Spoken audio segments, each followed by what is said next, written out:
Welcome to another episode of the Washington State Property Opportunities Report. This episode takes a closer look at how I evaluate properties for investors, builders, and developers. It's not about showing every new listing. It's about finding the few that offer genuine potential. Out of 876 properties I reviewed, these 5 stood out for very different reasons.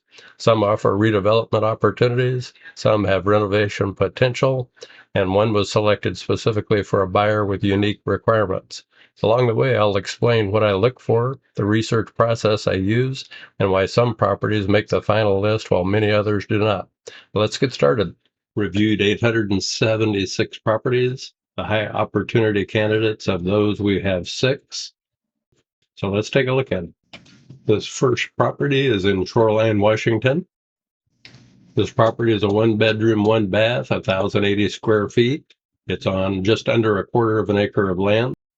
It was previously approved for demolition, and that's probably where the property is going to end up. The pictures just show an overhead view. There is no actual view of the actual property itself. When I go to Realist, this is where we check some of the property details, and in particular, I'm looking for the lot dimensions and also zoning. In this case, the zoning is NR3. Lot dimensions are 50 feet by 205 feet. So in this particular case, while normally you could have single-family, duplex, triplex, fourplex, and even townhomes, because of the creek that is running at the back of this property, it's a protected salmon creek. You only have about half the property available to build on. So you're pretty much limited to a single building unit and ADU at most. Or if you knock down the existing home, you could put a duplex in the front. So building a duplex would give you the highest upside. And finally, when we're researching a property like this, I always like to take a quick view of the topography from the air, so you can take a look from the top. This is basically the same view that they show on the MLS listing. We can take a look at street level. Let's see if it's available here. At street level, the house is partially hidden. From the outside, it actually doesn't look too bad. This house here, as you can see, the neighboring property here looks to be a duplex or townhome setup. So you do want to get all of your plans approved through the city before you start construction or before you even consider buying the property.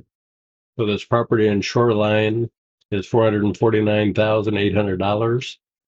One of the checks I also make for properties like this, you want to make sure that you have sewer, that you have public water source, and that there is a electric source on the property. In this case, you have all 3, that way you're not limited for how many units you can have on the property or for putting in a larger septic or another septic tank. We go to number 2 here on the list. I've got one in Renton. The zoning is R4. Let's take a look at it. This property in Renton is a 3-bed, 1-bath home, 900 square feet. It's on a 0.165 acre lot, $460,000 listing price. As you can see, it has sewer, electric, and water. Let's take a look at the zoning. As you can see, this property is 61 feet by about 120 feet long. It has streets on the back and the front side.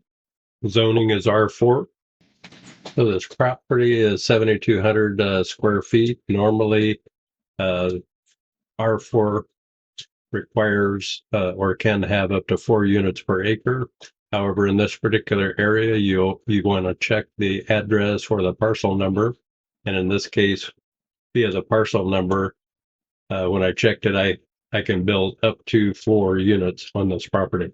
You can also do duplexes, triplexes, fourplexes, and townhomes.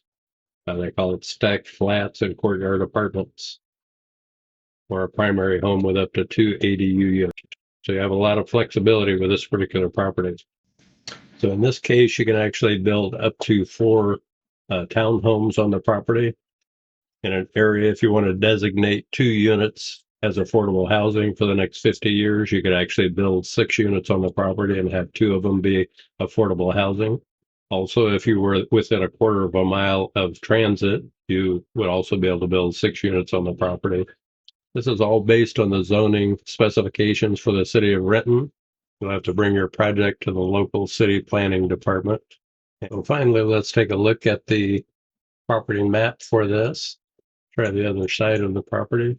As you can see, uh, nice Rambler style home driveway. So this size property could easily handle four townhomes or a fourplex. Have a driveway down the side. You'd have to go with county and city setback requirements, and your project would have to be approved through the city planning department. This property in Renton, I would definitely give a green buy signal to 460,000 for the option to build up to 4 properties there, or to simply build 2 ADUs if that's what you want to do from a cost perspective. The next property is in Tacoma. So let's take a look at it. This property is $269,999. This Tacoma property is a 2-bedroom, 1-bath, 824 square feet. It's on 0.081 acres, under a tenth of an acre.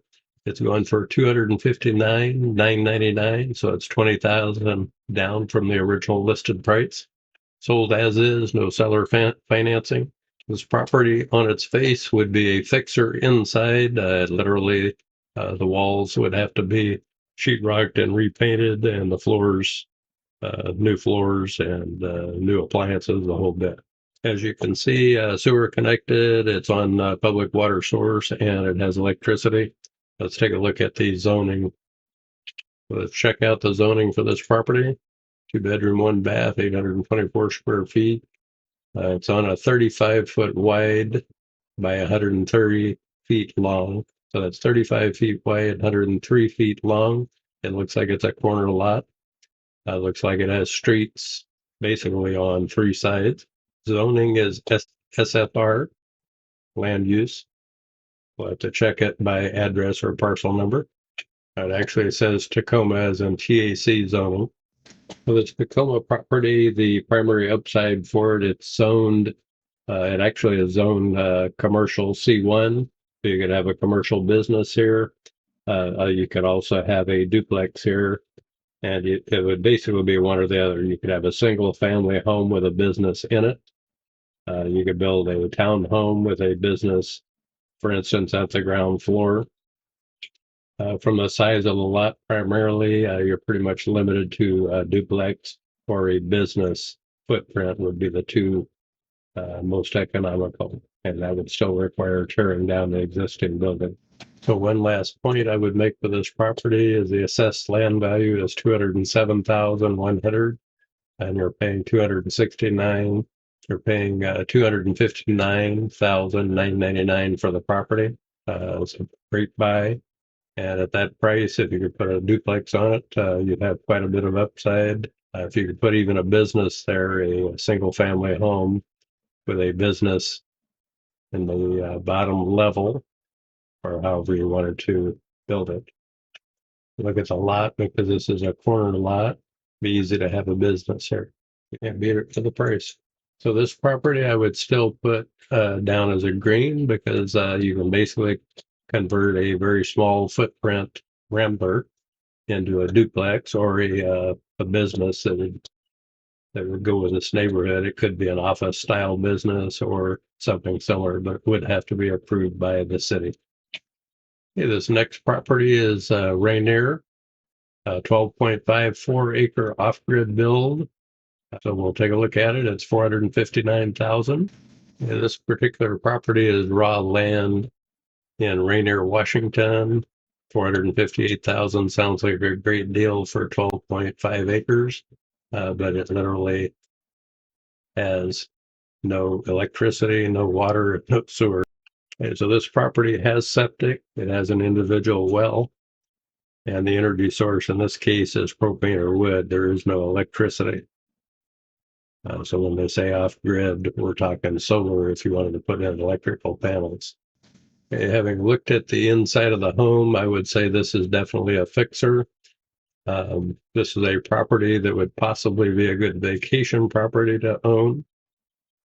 Let's take a look at the zoning. Property is 2 bedroom, 1 bath, 864 square feet. It looks like it was built from scratch. It is not your typical commercial home.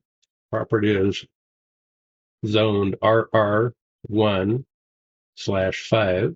You could subdivide it into two properties, approximately 6.25 acres each, and you could have a full one family home and one ADU on each property. So there's potential there to have basically 4 homes on 2 properties. However, you'd have to have septic for all of them, septic that's serving both the primary dwelling unit and the ADU for each property. Each one would have to have its own septic. Right now, the one property has a 2 bedroom, 1 bath home on it. So generally, those are only rated for a 2 bedroom septic tank. So if you wanted to make the home any bigger, and particularly if you want to have the ADU on the property, you'd have to expand the septic tank, which is going to involve hiring somebody to come out. Let's take a look at this from above. As you can see from above, almost looks like it's on a manufactured home. Let's take a look. Look at the street level. There's no street level here. So you're literally out in the middle of nowhere. Several outbuildings there, but you could have up to 2 single family homes and 2 ADUs on a 12.5 acre property that's been subdivided for $459,000. That's quite a bit of upside for a vacation property. So again, this would all have to be approved by the county.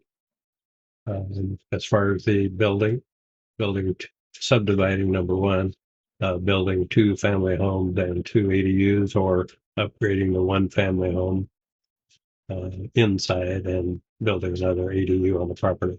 Our final property here is in Grapeview, Washington. 1.15 acre cabin plus a detached studio. We'll take a look at it. $299,000. Let's take a look at Grapevine. A Grapevine, 2 bedroom, 3/4 bath, 624 square feet on 1.150 acres, so over an acre of land. $299,000 in Grapevine, Washington. As you can see, this land is on septic, community water source. Energy is electric and wood, so it does have electric, PUD3. And I'm going to take a quick look at the property, outside, inside. Well, it looks like the 3/4 bath is in the main A-frame. The little studio apartment does not have a bathroom. It does have water. Go ahead and take a look at the zoning. I'm going to relist 2 bedroom, 1 bath, 624 square feet again, $299,000. Cabin style, 1976 build. This property is on Restful Road and East Leisure Lane, very close to the water. It's 250 feet from multiple flood zones, so it's out of the flood zone. Rated zoned RR5, that should only 5 acres, 1 unit per 5 acres of land. This last property, basically, you could upgrade to a 2 bedroom home primary. I would build a 2 bedroom, 1 bath home primary, or 2 bath home. And then I would also either use the existing home as an accessory dwelling unit or upgrade that one as well. But you'd have to, the current septic tank is 1,000 gallon. So you can have up to a 2 bedroom home with that. You just have to check that the drain field can handle it. If you want to have both a 2 bedroom primary home and an ADU with at least a 1 bedroom, then you would need to most likely upgrade your septic. But those 2 options are available. Okay, so finally, let's take a look at this from the air. You can see there's quite a few homes around this particular area, 1.1 acre property. So again, at street level, you can see the primary home here, and then you got the little studio. One final thing you need to check with most of these properties occasionally is that you don't actually own the land, you just own the building. In this particular case, the land is $23,770 assessed value. The improvements on the property assessed at $132,395. The total property is selling for $299,000. However, you are part of the Emerald Lake community here, so you have access to private lake, boat launch, dock, park, picnic area, and barbecue grills, water access, community waterfront, and private beach. 299,000, not bad. Great vacation property, perhaps. Possibly vacation rental, but you'd have to check HOA rules to find out whether you could actually even rent it out, which most likely you would not be able to. So the Emerald Lake community rules would apply before the county on this property. Most likely you'd be limited to one primary unit, and it would have to be, if you decided to build up, it would have to be at least 1,000 to 1,200 square feet if you enlarge the primary residence, in which case you could not have the current primary residence as an ADU. You wouldn't be able to have an ADU on the property. Thanks again for watching this episode of the Washington State Property Opportunities Report. If you found this analysis helpful, please consider subscribing. Every week I review hundreds of Washington properties to identify the few with real potential for investors, builders, developers, and homebuyers. If there's a property or area you'd like me to research, let me know in the comments. I read them all, and your suggestions often influence a future episode. Thank you again for your support, and I'll see you in the next episode.